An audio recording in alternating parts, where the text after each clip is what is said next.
Good day, everyone. Today we will discuss the converse of the Pythagorean theorem. Let us have the definition of the converse of the Pythagorean theorem.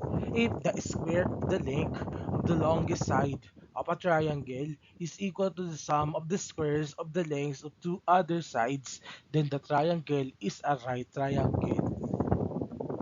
Again, if the square of the length of the longest side of a triangle is equal to the sum of the squares of the lengths of two other sides, then the triangle is a right triangle. Basically, the converse of the Pythagorean theorem, the Pythagoras theorem, is used to find whether the measurements of a given triangle belong to the right triangle or not. If we come to know that the given sides belong to a right angled triangle, it helps in the construction of such a triangle.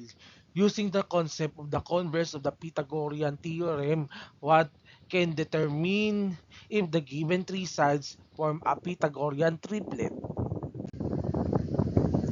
So now, for our examples, let us determine whether each triangle with sides of a given length is a right triangle.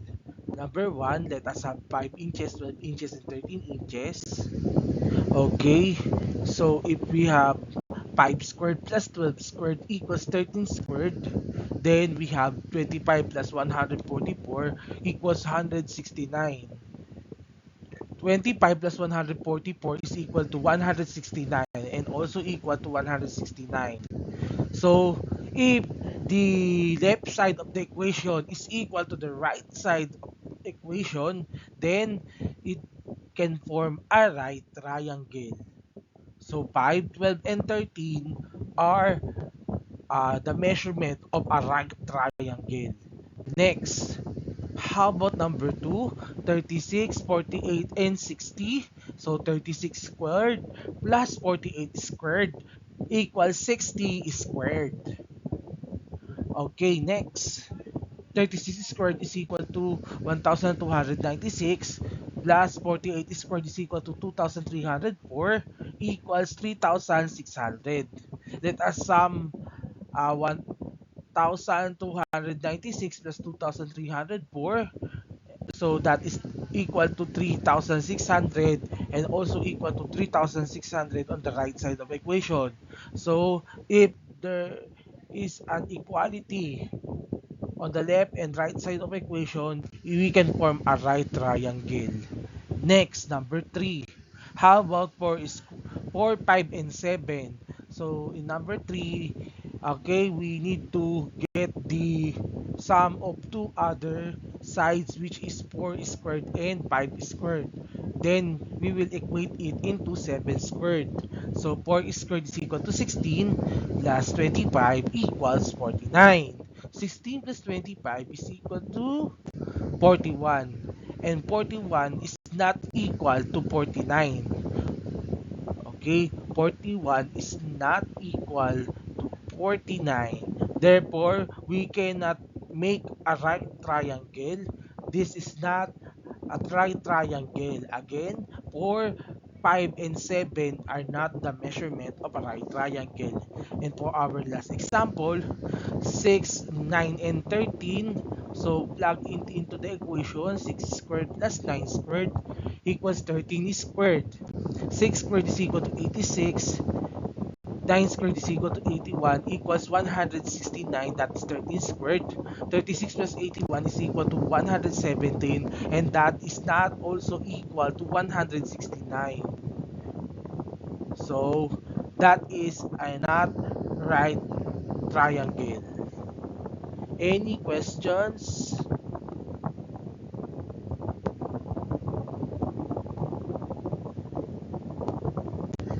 Let us have another set of examples of the converse of the Pythagorean theorem.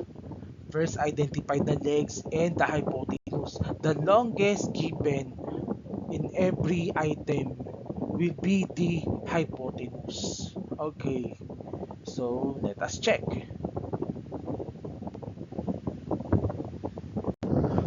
For item number Number 1, if we have 10 squared plus 24 squared equals 26 squared. 100 plus 576 is equal to 676. 100 plus 576 is equal to 676. They are both equal to 676. We can have our right triangle at a given of 10, 24, and 26. For the second example, 7, 11, and 13. So we just plug in into the equation. 7 squared plus 11 squared equals 13 squared. 7 squared is equal to 49. 11 squared is equal to 121 equals the 13 squared is equal to 169. 49 plus 121 is equal to 170 equals 169. That is not equal to 169. So we cannot form a right triangle here. That is not a right triangle. Next,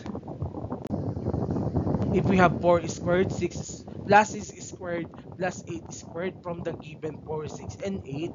Okay, so 4 squared is equal to 16 plus 36 equals 64. 52 is equal to 64. So that is a not right triangle. Additional information, if the given a squared plus b squared is greater than the c squared, that is an obtuse triangle. And if a squared plus b squared is less than the c squared, the value of c squared, that is an acute triangle. In this example, example number 2 is an obtuse triangle, and for this example, the acute triangle here is the example number 3. So what is the converse of the Pythagorean theorem? The converse of the Pythagorean theorem, if the square of the length of the longest side of a right triangle is equal to the sum of the squares of the lengths of the two other sides, then the triangle is a right triangle. So for your activity, determine whether each triangle with sides of a given length is a right triangle. So, dito, isusulat ito sa one whole sheet of paper. Okay, show your complete solution in all items. Tapos, ilalagay sa dulo sa inyong mga papel kung siya ba ay right triangle. Isusulat nyo lang kung right triangle or not a right triangle. Any questions sa mga tanong ay magtanong na lang at magsabi sa GC or i-PM nyo ako. Maraming salamat. Magkita-kita tayo. Good luck.